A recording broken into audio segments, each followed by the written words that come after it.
আসসালামু আলাইকুম, welcome to food cooking. তো আজকে আপনাদের বানিয়ে দেখাবো বাসপাতি সিঁদুর শুটকি দিয়ে পাতে আলু ছেঁচা ভর্তা।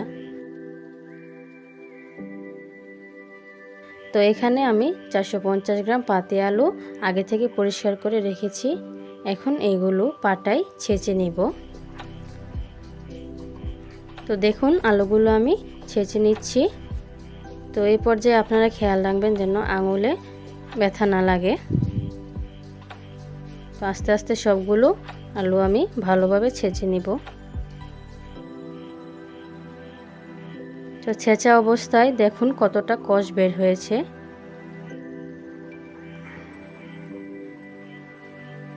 এই কষগুলো পরিষ্কার করার জন্য আমি 3 থেকে 4 বার পানি দিয়ে ভালোভাবে ধুয়ে নিব। এখন একটি প্যানে 1 কাপ পেঁয়াজ কুচি দিয়ে দিব। পরিমাণ মতো সরিষার তেল দিয়ে দিব। তো আপনারা চাইলে এখানে সয়াবিন তেলও অ্যাড করতে পারেন, এতে কোনো সমস্যা নেই। তবে চেষ্টা করবেন সরিষার তেলটা দেওয়ার জন্য, এতে ভর্তার টেস্ট ভালো আসে।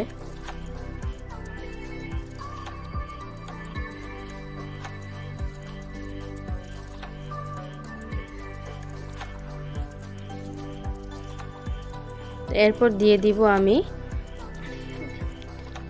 হাফ কাপ রসুন কুচি। এতে বড় সাইজের 1.5টি রসুন আমি কুচি করে নিয়েছি। তো পেঁয়াজ এবং রসুনগুলো আমি ভালোভাবে নেড়েচেড়ে সেদ্ধ করে নিব। এই পর্যায়ে আমি স্বাদমতো লবণ দিয়ে দিব।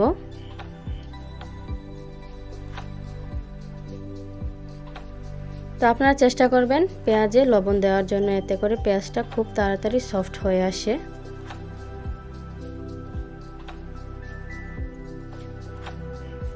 ভালোভাবে নেড়েচেড়ে মিশিয়ে নিব। এখন আমি আলু ছেঁচাগুলো প্যানে দিয়ে দিব।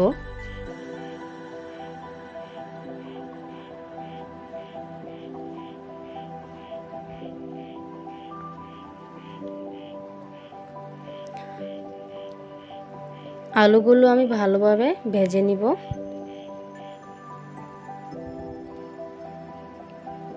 অনবরত নেড়েচেড়ে আলুগুলো ভেজে নিতে হবে। এই পর্যায়ে খেয়াল রাখবেন যেন আলুগুলো নিচে লেগে না যায় বা পুড়ে না যায়।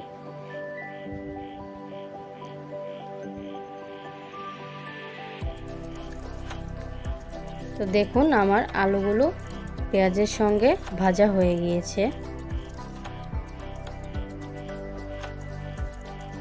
তো আপনারা এরকম করে আলুগুলো ভেজে নেবেন।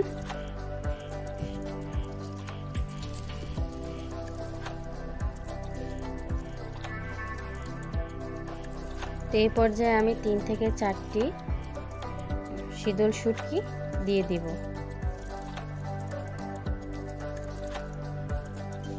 আলুগুলোর সঙ্গে ভালোভাবে মিশিয়ে নেব।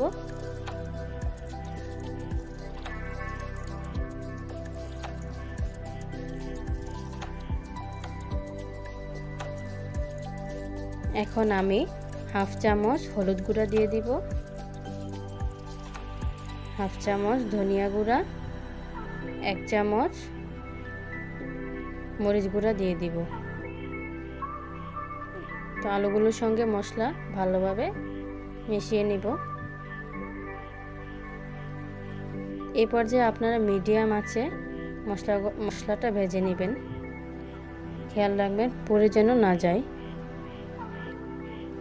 তো এই পর্যায়ে আমি 1 কাপ পানি অ্যাড করে দিব।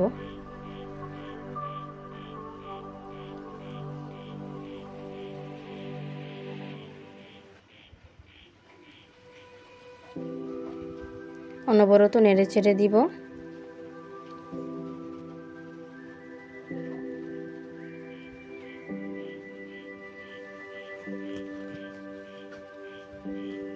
তো দেখুন আমার ভর্তাটা কতটা সুন্দর হয়ে এসেছে।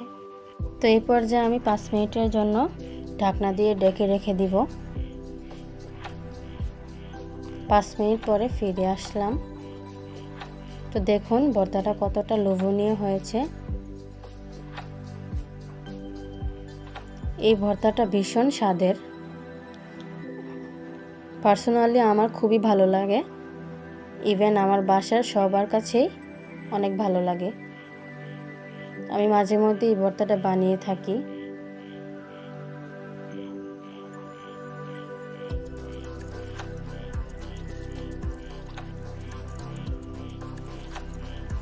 এখন আমি এর মধ্যে 2টা কাঁচামরিচ ভেঙে দিয়ে দিব ফ্লেভারের জন্য। তো এই পর্যায়ে আপনারা ধনেপাতা কুচিও দিতে পারেন, তা আমি এখন দিব না, এমনিতেই অনেক মজা হয়।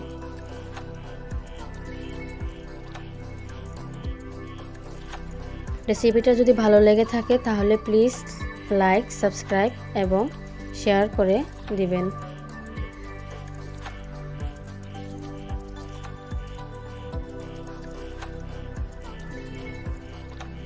তো এখানে আমি শুটকির কাঁটাগুলো ফেলে দিব, না হলে গলায় বা দাঁতে লেগে যাবে।